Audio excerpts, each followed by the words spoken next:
see a lot of faces in great anticipation for the very last panel. I'll leave the introduction of the speakers to our moderator, but I would like to introduce our moderator, Michel van Dartel, who is also co-host of this venue. He's curator at V2, and we're very obliged. Thank you, Michel, for taking on this role.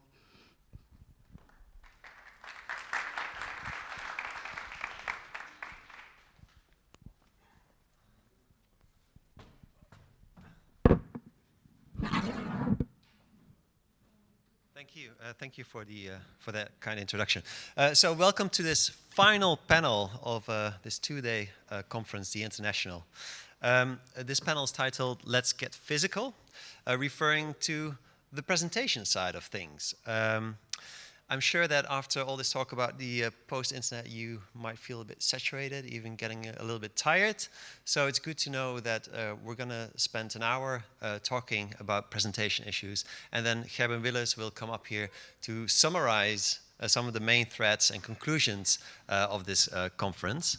And of course, although the issue of presentation of the post-internet has sort of boiled up in different conversations that we had over the 2 days, it hasn't really been explicitly addressed head-on yet. So before Gerben comes here and does that wrap-up and that summary, we do want him to have a good conclusion regarding the challenges and opportunities that the post-internet brings to the presentation of art as well. Personally, I have to admit that my strategy regarding the post-internet as a curator has been to try to ignore it. And so far, I've been succeeding, and I was also happy to hear from Gene McHugh that he also acknowledges that the word is sort of fading out again already. But I also have to admit that some of the questions that fall under its umbrella are a little bit harder to ignore. And some of these questions already sort of emerged from the discussions over the last today and yesterday. And one of them that I hope to address in this panel as well is, of course, that of how to present something in a physical form and in a physical space that originates in a network or that is, in essence, virtual. And if you even want to be doing that. And of course, that is a question that is not specifically post-internet. Actually, it precedes that term throughout the whole history of media art. And yesterday, I learned that it even precedes the internet. So I hope that we can get some sort of conclusion on that today, although that might sound a bit ambitious for a question that's been around for so long. Another question that I would definitely like to address head-on in this discussion is also the changing role of the museum and galleries in the presentation of art that the post-internet seems to pose. I don't know if any of you have picked up V2's last publication called Giving and Taking. Frank van der Weijer has this beautiful essay where he describes a museum as the sarcophage of art. So the place where we bury the dead, the place where you bring the end result. That's the final stop. But of course, the post-internet and all the art that we've been discussing over the past 2 days, of course, challenges this model. It actually looks at the presentation place, as a node in a network of production, or in some cases even as a starting point for art. So that also means that a lot of these sort of traditional consensus that we have over how you present art can be thrown out of the window, I think. However, the alternatives are not always clear. So maybe our panel of curators in this panel can also enlighten us on new modes of presentation that do fit the post-internet. Yeah, so I'm happy that I'm not the one that's going to tackle these questions in this panel. I'm very honored that Showroom Mama has curated a nice panel of curatorial brainpower to tackle these questions with. I will introduce them one by one, as we have decided to make sure that we have this discussion on a very concrete level by starting from some projects that each of these curators deal with in their practices. So I'm going to give all three curators the opportunity to take 5 minutes to present how their practice relates to the post-internet and how they deal with the presentation of post-internet art. And then we'll take the discussion on from the cases that they present. The first one I would like to call on the stage to present his curatorial practice and how it relates to the post-internet is Alberto García del Castillo, a curator of the online exhibition space Buenos Tiempos International. Where are you? Ah, there you are. Okay.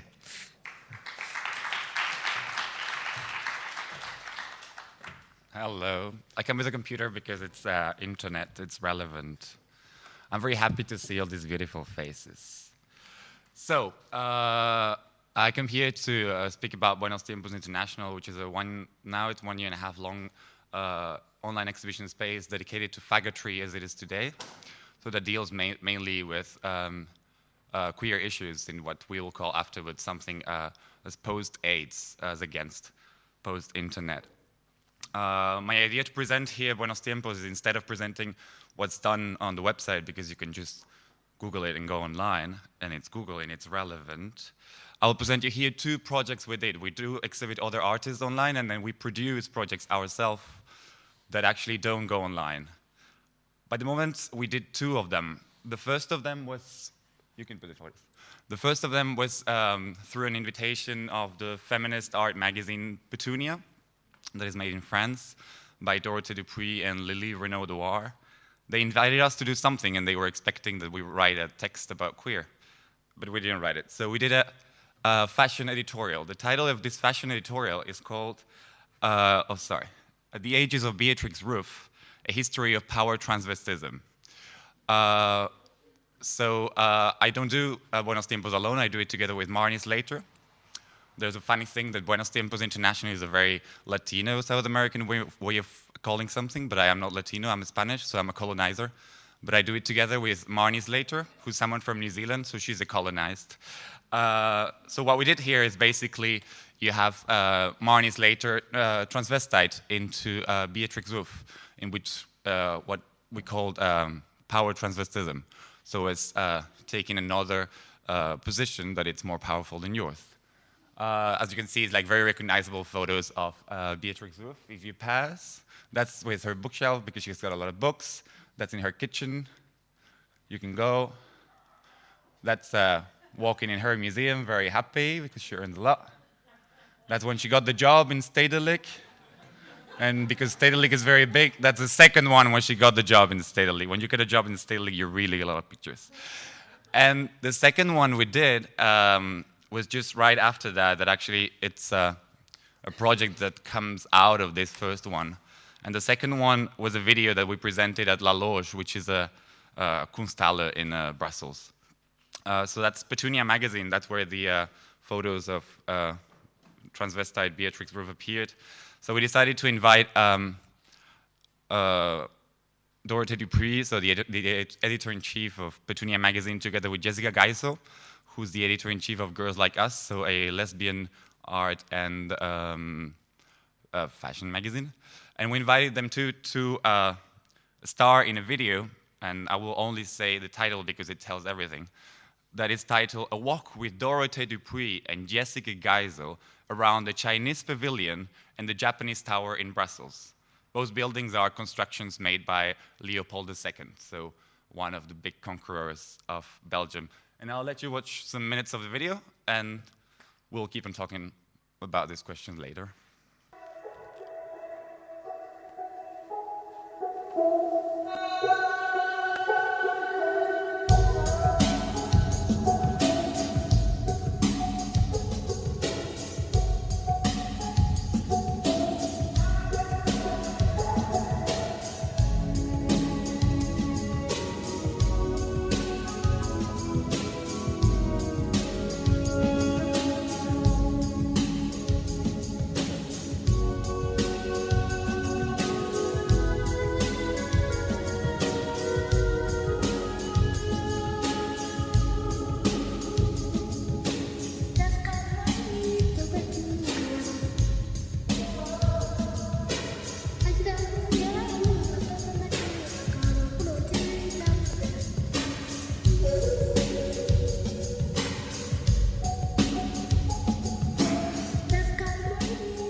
Thank you, Alberto.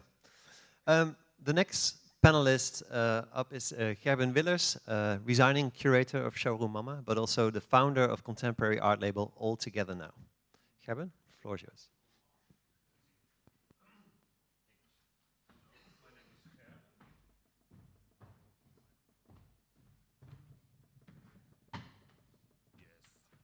I first log in.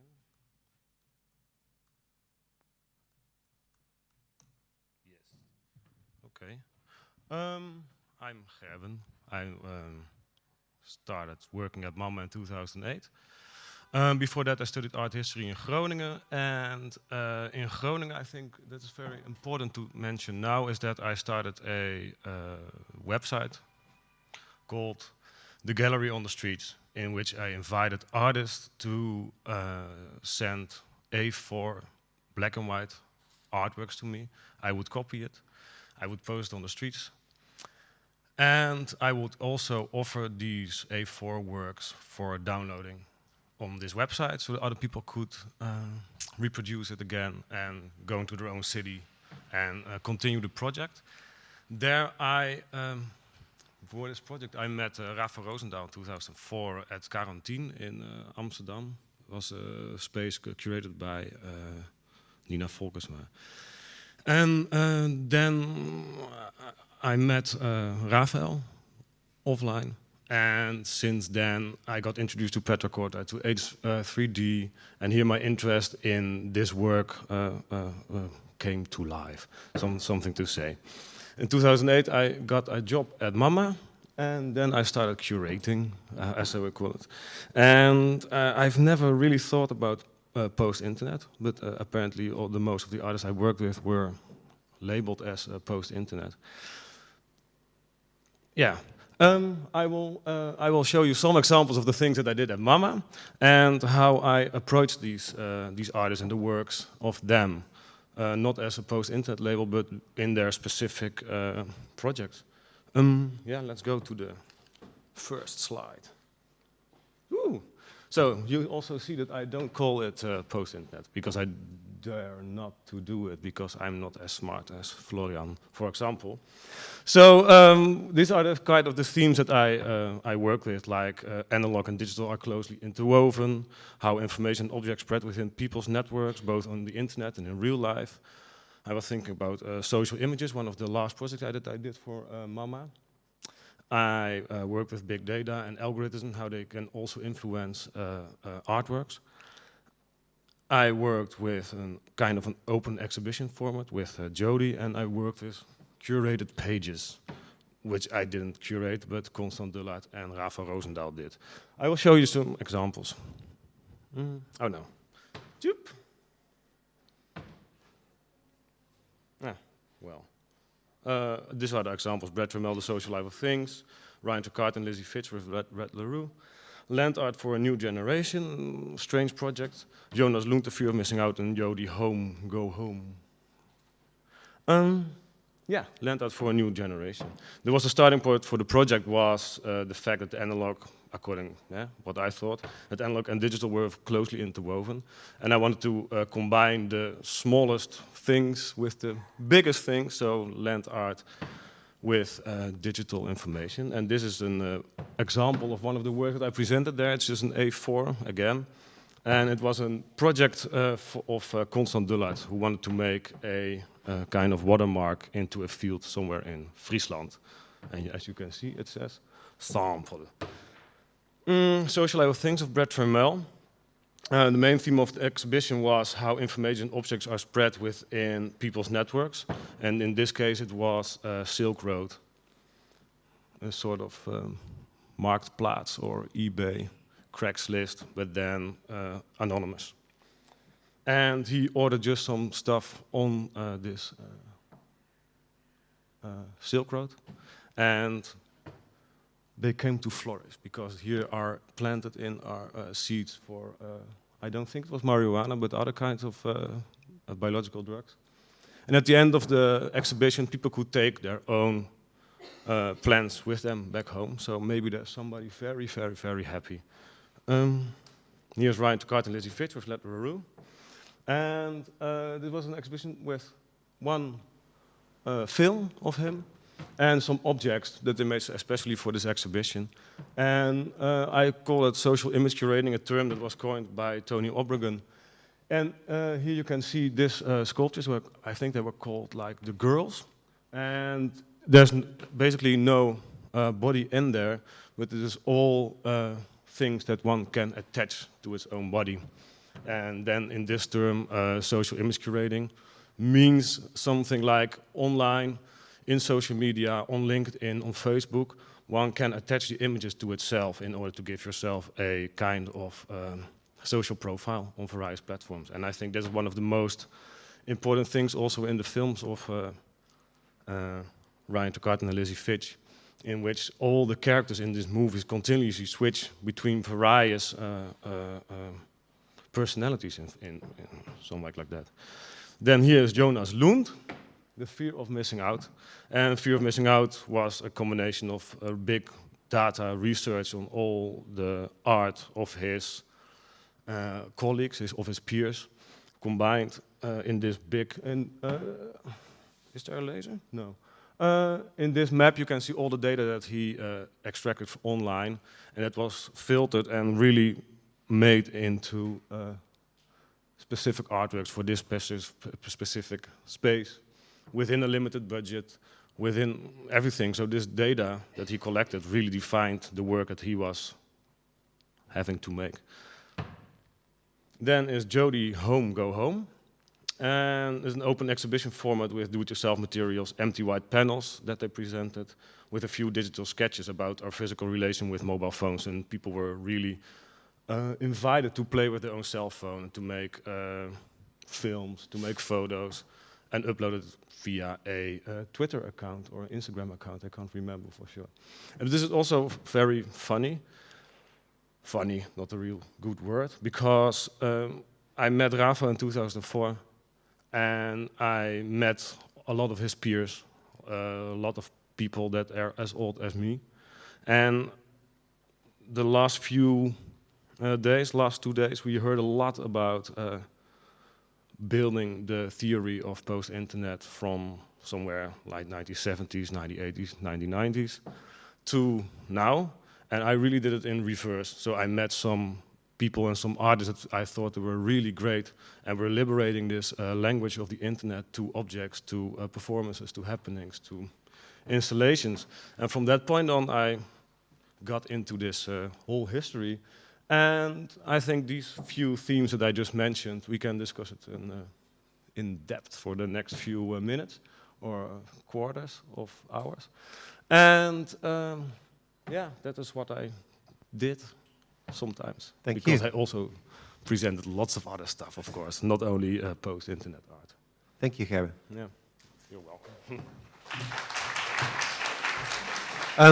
So our third... The curated page. The curated page? Yeah, I invited, with the exhibition of Jody, I also invited this younger generation of artists that I met during this last years to also mention something about Jody, or to create a page online. And this is one of the examples that Constandulla, that he invited, I think via Fiverr, people to comment on some websites of Jody. And it's quite a good film to see for a few seconds right now, if it's possible. It is possible. A few seconds, right? A few minutes, no, a few seconds. Okay.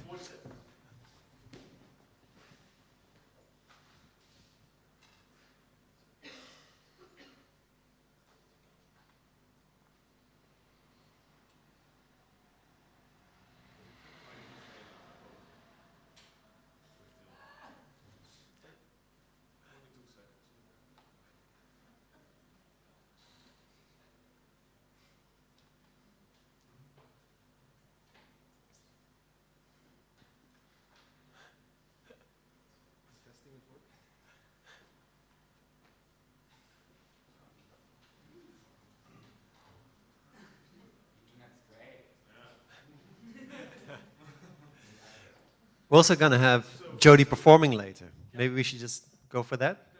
Yeah? Okay, let's move on then. Thank you, Gerben. Our third panelist to get physical with is Juha van Zelfde. Artistic Director of digital culture agency Lighthouse in Brighton. Juha, the floor is yours.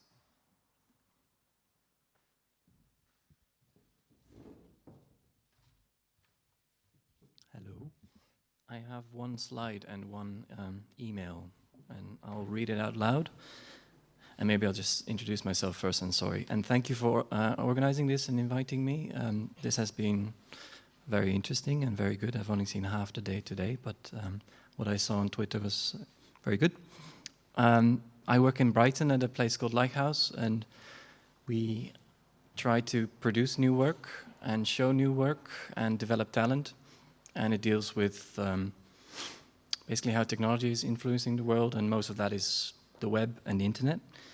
And I want to actually show this work, but it's not finished yet. And it's by MetaHaven, and it's called The Sprawl, and Jonas Lund, who's somewhere in the back, is involved with that as well.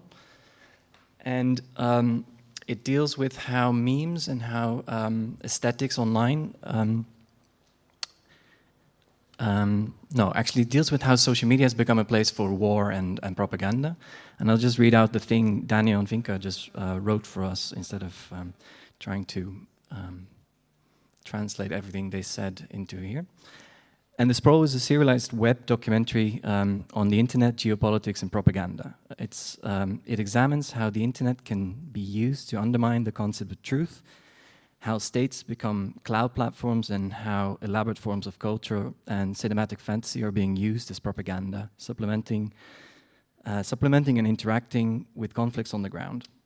This overlay is the geopolitical theater is a source of confusion and a strange form of art. So The Sprawl will become 5 different documentaries online. They have been co-commissioned with The Space, which is a collaboration between the BBC and the Arts Council England, and with us, Lighthouse. And so these 5 distinct films will be structured and distributed across different online platforms, such as YouTube, the Space website, and hopefully other social media. And these shards... Different characters on the screen. I wish I could figure out what it all means. That's Jody. I really know that there's some kind of meaning to it. So we have Jody at last. Jody intervention. But it is different characters on the screens. There are some of them... Well, actually, I'll just finish this and say maybe one thing about it, because I promised 5 minutes and 1 slide and 1 email. So the shards, which are designated outtakes from the project, can live their own online life separate from the episodes. So 5 documentaries, lots of shards, like a meteor shower around it, containing different media. And in all these different manifestations, the project responds critically to the environment in which it's embedded. And one thing I just wanted to add, this started as a conversation about the awe we had for the kind of the methods ISIS used using Twitter and Twitter and YouTube in distributing their horrible, horrifying messages and their terror.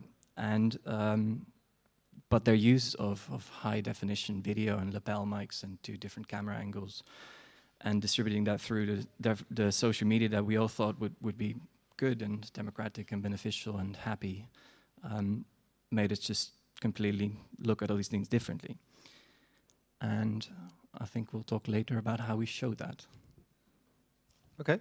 So, thank you. If I may invite all 3 panelists up on the stage. Yeah, take a seat. I'll take the stand over here. So we now had a bit of insight in each of your practices. And all of you, in one way or another, relate to the post-internet. But none of you identify as post-internet curators, or even post-curators, as some call themselves. Are you post-curators, though? What is the definition of a post-curator? Somebody who doesn't curate anymore, or doesn't think it's necessary anymore to pay attention to what an artist wants, or that doesn't have any idea about concepts for an exhibition? What does it mean? Well, I think what most people mean when they call themselves a post-curator, I'm not sure how many there are out there, but it actually refers to changing the presentation space from the end stop of art to maybe even a start or a note of production. That seems to be central to all of your works. Huh? I'm artistic director, so I can call myself something else than curator. But I don't know what. I think it's maybe in music you're a promoter and you're involved with the entire process. Is that what the post curator does? Well, yeah, we don't have to define what a post curator is. I think what I'm more trying to get out of you is how your role as a curator in the post internet is different from whatever we had before. Well, you want to say something? Well, what I could say is relating to something that, I don't know if it could be post-curatorial or something after curatorial, and that's something actually we kind of do. Buenos Tiempos International is a comedy platform. We like comedy a lot, and we play a lot with this idea of curator, and I'm myself a curator, but I am also a writer, and the other person I'm doing it with, Marni's later, she's an artist. So her taking the position of a curator is already a transvestism, because we like to use this instead of other names. And for example, if you look on the website, I call myself chief curator of something that it's a tiny website, and Marnie calls herself a honorary curator. So we play with this idea, not only this, but we go further, and when we do the projects outside of our website, the two that you saw, actually Marnie and I are curators, but at the same time are directors of our production. For me, that means at least that's something we think about in doing Buenos Tiempos. We don't want to be facilitators for the artist, and that I do in all of my job, in all of my curatorial works. I do not facilitate an artist to express himself and give him all the space and for him to have a wonderful place to express himself. But what I do is I do actually express myself as much as he does, to such a point that I end up signing the work myself, as we did with these two ones. So that could be, I don't know if that could be called post-curator in relation to what post-internet is, but perhaps it does relate to what level of participation a curator could have in a project. Do the other curators sign off works as well? No, of course not. I'm the most old-fashioned curator. Yeah, pre-curate. I was just going to say I'm a pre-curator. I'm somebody who lives still in a cave and likes other people. No, what I do is I don't do anything. I think as a curator, I do love the work of the people of my generation. I understand them. I understand the subjects and the project they're working with. And especially in MoMA, having a history first in street art, where people found new places and new directions to work, without having all the limitations of the curators in the Witte de Witte and the Boymans. And it's just where people take their freedom. It's interesting. It becomes interesting because new things come alive. And then I met Rafael, then I met Petra, and I just wanted to provide the best possible platform for those people. And in that sense, I'm the non-curator or a no curator, but just a person that likes to think with the artist and try to make the best possible project with them, because I think curating in the beginning or at the end, how we define it, is about supporting and take care of other people and make it work, make the art work. That's curating for me. Okay. You want to add to that? Yeah, I was just thinking, because we work a lot with film, I learn a lot from the people that develop the film projects. And it feels like curating is a bit like doing executive producer or producing, where you just create the circumstances and get the money and make sure you get the deadlines and you find the right people to collaborate with to do the technical stuff. So you're the mom or the dad of a project. But translating the role of the curator to the role of the producer is quite a distance from what curating used to be, no? Not sure. I mean, there are some museum people here, and it feels like we're going back to the original roots of. Is that a yes? What happens normally? A curator is not in charge of production, but I think it tends to get together when institutions are too small to have producers and curators, and that's what curators end up doing: production. Also because production is enormously pleasurable. It gives a lot of pleasure production because it's easy, it's manual. But I really think the fun thing about it, to fuck around a little bit with what a curator could be or what art could be, and that's what this kind of platforms allow you to do, because at the time in which your production is lower and production is much easier. In my case, when you're doing shows online, I can tell you it's super easy and it costs almost nothing. Don't tell this to Vlaamse Gemeenschap in Belgium. It allows you to actually go into other paths with the artist and actually do the works together with them. Yeah, what I'm slightly worried about when we translate the curatorial role into a role of production is something that came up yesterday. Geert Lovink was calling for more radical, subversive art, and then Josephine Bosma added to that that it's not just the responsibility of the artist, but also of the critics and the curators involved. If you sort of just jump in there as a producer, are you not sort of avoiding this responsibility? No.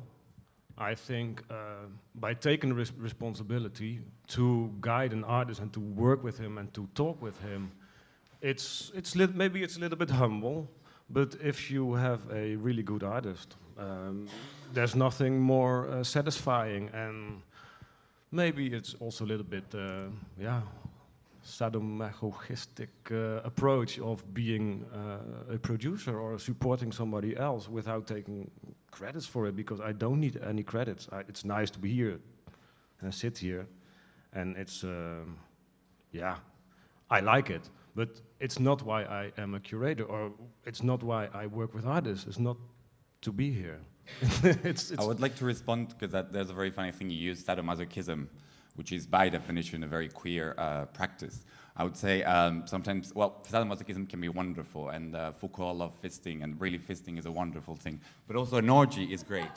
An orgy is wonderful. I really recommend you as many orgies as you can. And that's more the way we actually work. Like the video you saw, for example, Shanna Moulton was making music, James Bush was making the clothes, and it was much more of an orgy. We actually had sex in between some of the people producing the work. Then you are a curator that likes orgies, and I am the curator who doesn't need it. And but it's fine, you know. And I don't think that anybody, or no, I don't think that. No, I think it's narcissistic, and if you want to be like that, it's fine with me. But it's not the way that I want to work with the artists that I admire and that I like and that I want to investigate with and that I like to interview and to learn from. I think curating is also learning from artists and not being, no, not having an orgy with them. No, but it's fine, it's fine. I'm here for sex. Well, look, there's a big audience there for you. That's what I said. I'm going to be around having beers afterward. Great. Another thing that struck me in all of your presentations is that although we're talking about presenting art in the context of the post-internet, almost all of your work also sort of refers back to a physical presentation of some sort, or a physical work represented online. Do we still need that physical manifestation of art? No. No? But ours isn't a physical work, it's just video for the web. And it could have a physical manifestation, but we haven't figured that out, and it's not necessarily the point of the work. The point was, we were asked by The Space, this weird internet museum that's funded by the BBC, or founded by the BBC and the Arts Council, to kind of popularize contemporary art, just to have kind of a universal platform for new work.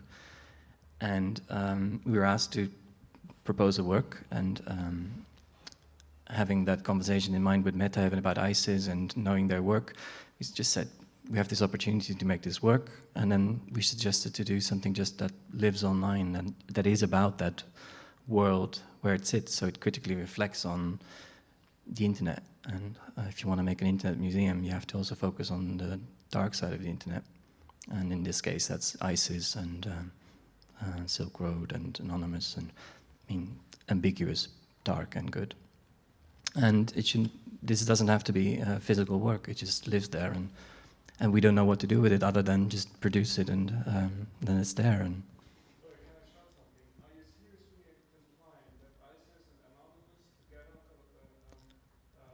no.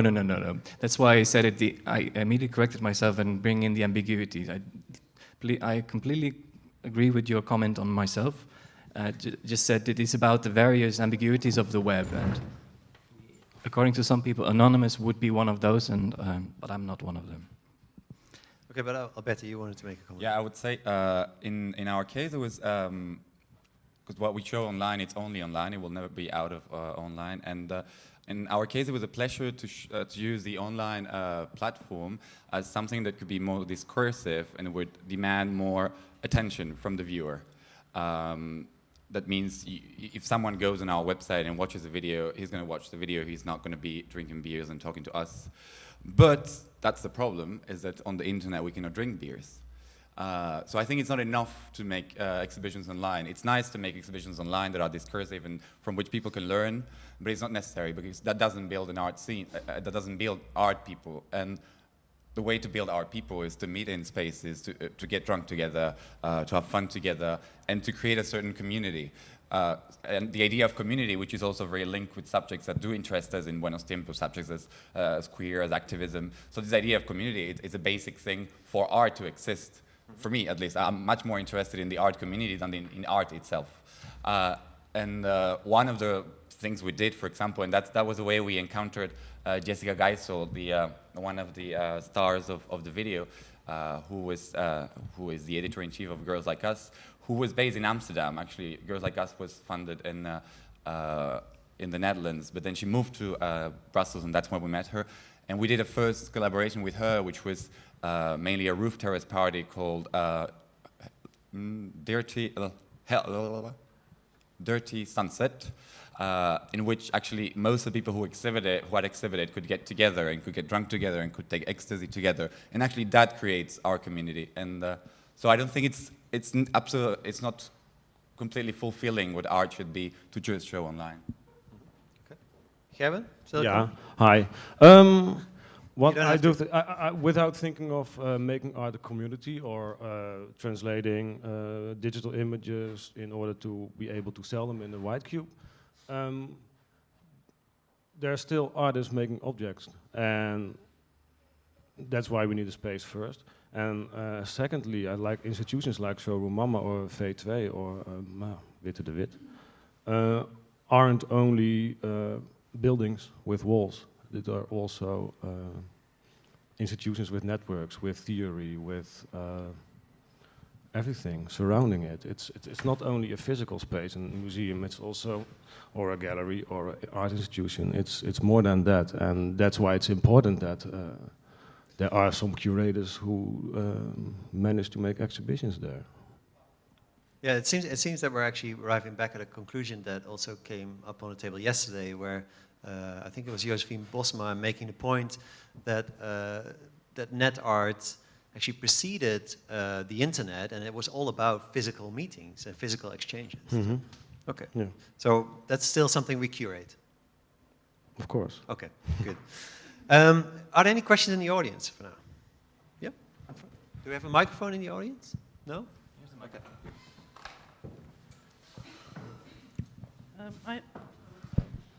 I would be very interested in how you would think about how to curate this post-internet art within a physical space, because I think the artists that work with this, they are very much aware of how to take their images, how to find their images online and then make it physical. And I think the curator should think about or try to think about like how to make this connection and how to maybe bring the internet also in the exhibition space, or really start thinking about the exhibition space instead of just using the white cube and showing it in a very traditional way. So I would be very interested in that, to hear that from you, like how you tried it with Showroom Mama, or how you tried this with such a magazine or film, or how you think about it when you do something like film and how you connect it back. But I think that's or that's what I would think if you talk about let's get physical, how you really, as the artist, think about it, also as a curator to think about it. Yeah, good question. So I guess the question is, how do you translate that part of the work that is in the network to a white cube or whatever your presentation context is?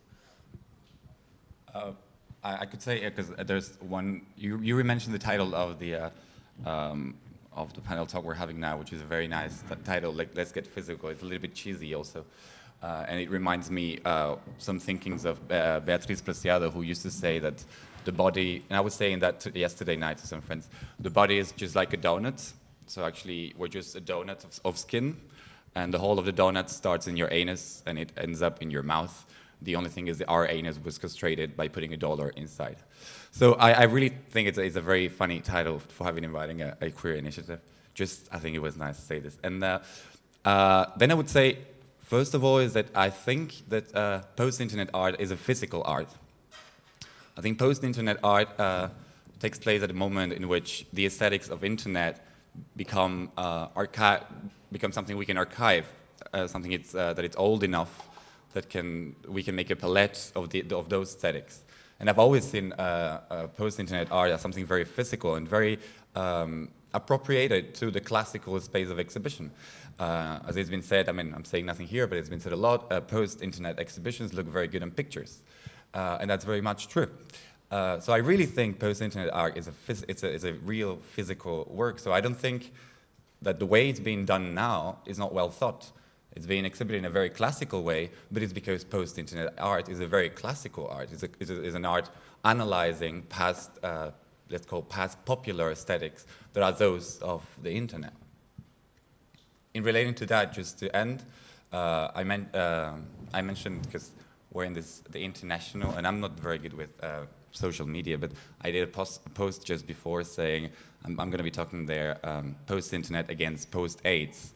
And I was talking yesterday with Marnies Later, my collaborator in Brussels, and we were saying what to say and invited in a place where they want to talk about the internet. We don't know that much about the internet. And we ended up making this dichotomy, which we found very funny. Post-internet against post-AIDS, and the similarity of one and the other. Us doing post-AIDS, so how do you actually pretend to be doing a non-normative or non-heteronormative body of work in the times of effective treatment for AIDS, so such as Truvada, for example, today. So we saw that actually we do relate to a certain very large imaginary of what gay activism is and how it became extremely popular and extremely normatized with very late films such as Pride, which are like the most normal film you can imagine about this. So actually we do also relate in a very classical way, I would say also to myself, we relate to a certain aesthetics that passed through the time of history and now can be seen as a matter of aesthetic work.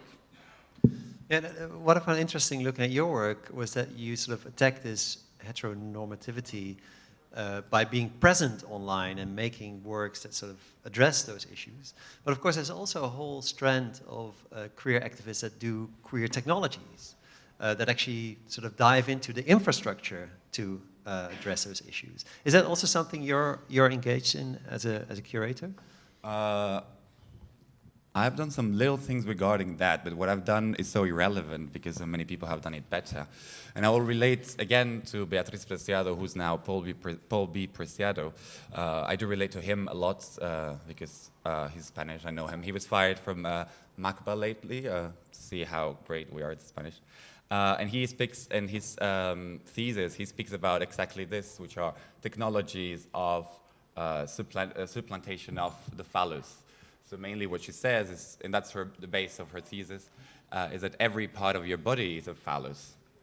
And that relates very much to technologies of construction of the body so as to demake a dominant view of the body. As she does, and I continue with she and his work, as he does with his second book, which is called Testo Yonke, in which she explains how he is applying to himself testosterone, and so he's actually implementing technologies inside the body, knowing that our body is already extremely technologized, let's go it that way.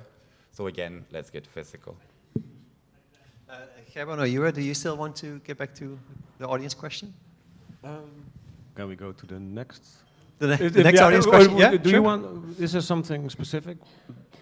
What Maaike asked? Yeah, she did, but I really bit forgot her. Are there any other questions in the audience?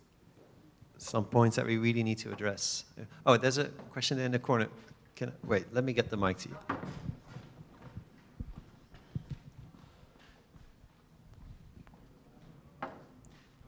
Maybe specific to Juha, I think it's always good at the end of a symposium to declare post-internet dead, or it's personally a healthy thing to do.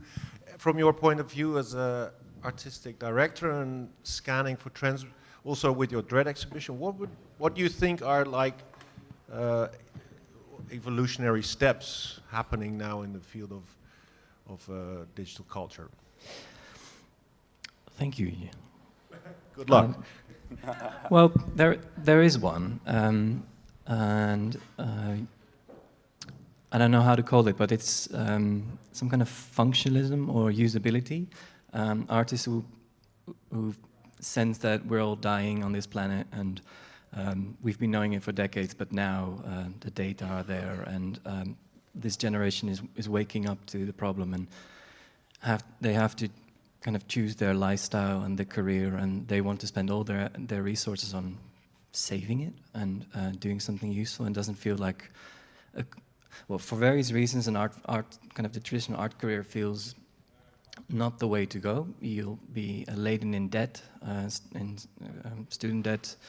You'll have to make work in a gallery system that wants to sell a certain work of art, and you'll have to jet around, and it's fucking expensive to go to Venice as a student with debt, etc. So a lot of people I see in this digital kind of the in-between spaces of the different art forms, music, visual arts, film, that are in between technology and a lot of different art forms.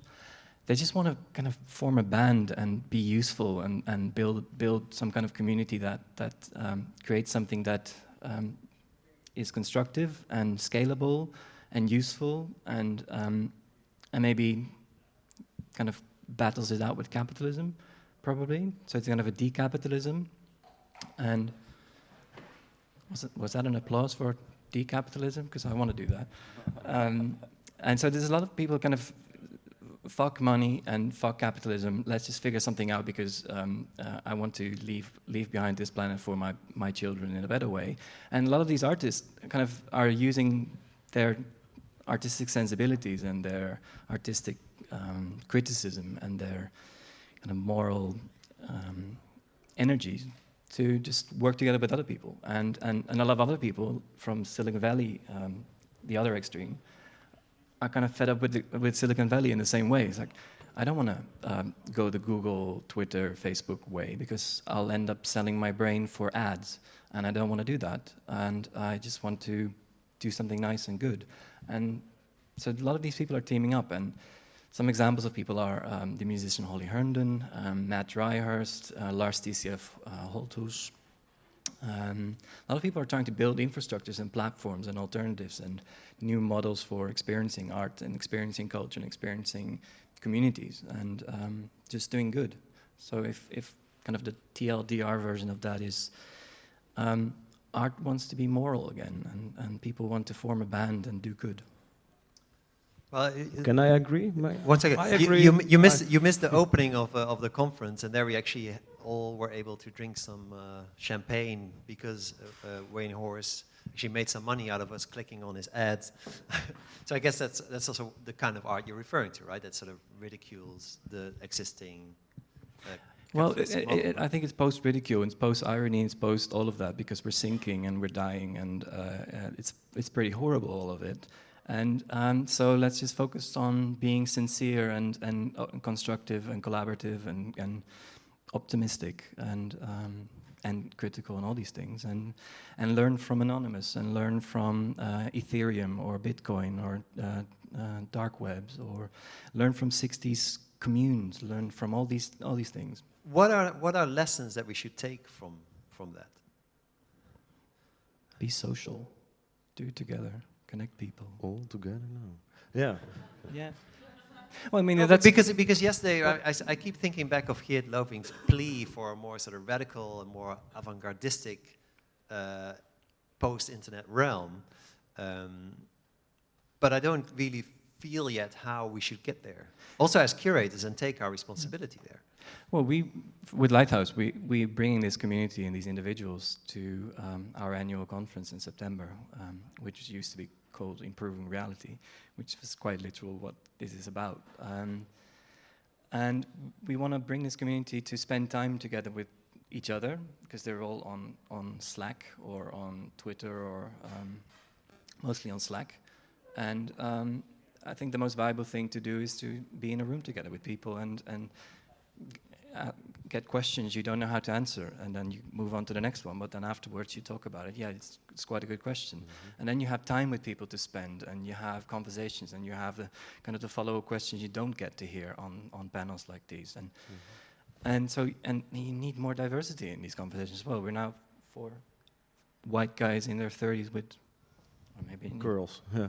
and so you need more diversity, but you need groups, you need communities, and maybe the thing is with kind of visual arts, it's a lot of individual geniuses, and kind of that's a stereotype, and maybe we shouldn't do that, and we should just work together more. Okay. Are there any of those hidden questions Can I that add you are? some Yep, sure. small thing that I also, I agree totally with Juha, but I think also this real post-internet, I think all doors will close, things will happening offline, behind closed doors, lack of documentation. You have to be there in accordance to really fully experience the artworks. And that's also what Amalia Ullman today told us in her small talk, or in her talk, not the small talk, because that's something else, that in reproducing her film for the Zach Foyer Gallery in New York, was it? Oh, James Fuentes, I'm so sorry. James Fuentes, where she tried to document her own work, but she wasn't capable of really representing online her exhibition in this gallery. And also, when you go to MoMA right now, you can have you can reproduce the film that's there, but there's also light, there's also smell, there's also all kind of tangible things. And I think this really attracts people back to each other again. People will what I would have say, orgies. something that's very nice. I think that what you said is the non-documenting, or not focusing on documenting. So how to go further with post-internet is to say goodbye internet and stop documenting, and make things that are actually living together, occupying spaces together. But on top of that, I would say, because only not documenting, it's a little bit boring, because then we will not be famous, and who doesn't want to be Madonna? I would say making fake documentation, proposing another story that is very far from true, but that presents our people as winners, as a strategy of empowerment. This comedy, for example, is done with the video that you saw. We present these 2 very independent magazine editors as if they were Anna Wintour or someone. I remember when that film was launched in La Loge, although Dorothée Dupuis worked a little bit in Brussels, but not that much. Not many people knew Dorothée Dupuis, and I was having a beer with her after the video, and then people would say hello to her. And she was like, oh, because now everyone knows me, because my face was on the image. So I could say not only not documenting, but also fake documenting, and making a documentary or documentation that it's empowering to us, to those who need it. So it's faking history so as to be more famous. That means to have more power, to be able to survive better. And also to make history a little bit more fun, because it's pretty fun to do it. And people just believe it. If you do it pretty often, and these 2 girls appear in 10 videos, then they'll be famous. They'll be officially famous. But in the end, to sort of provoke a physical encounter, right? Yeah, because the funny thing of fame is that you go to a bar and they know who you are.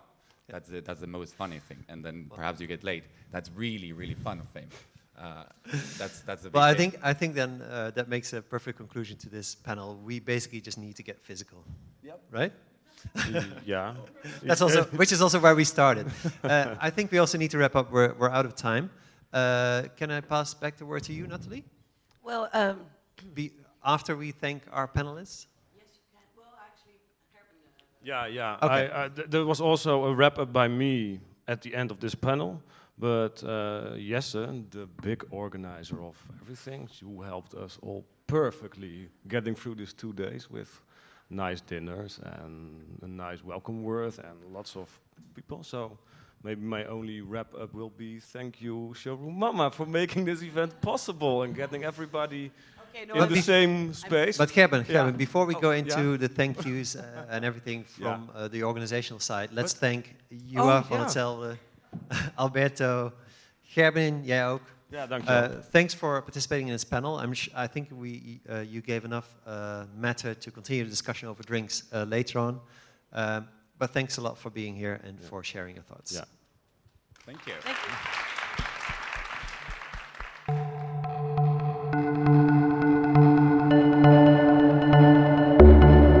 The International.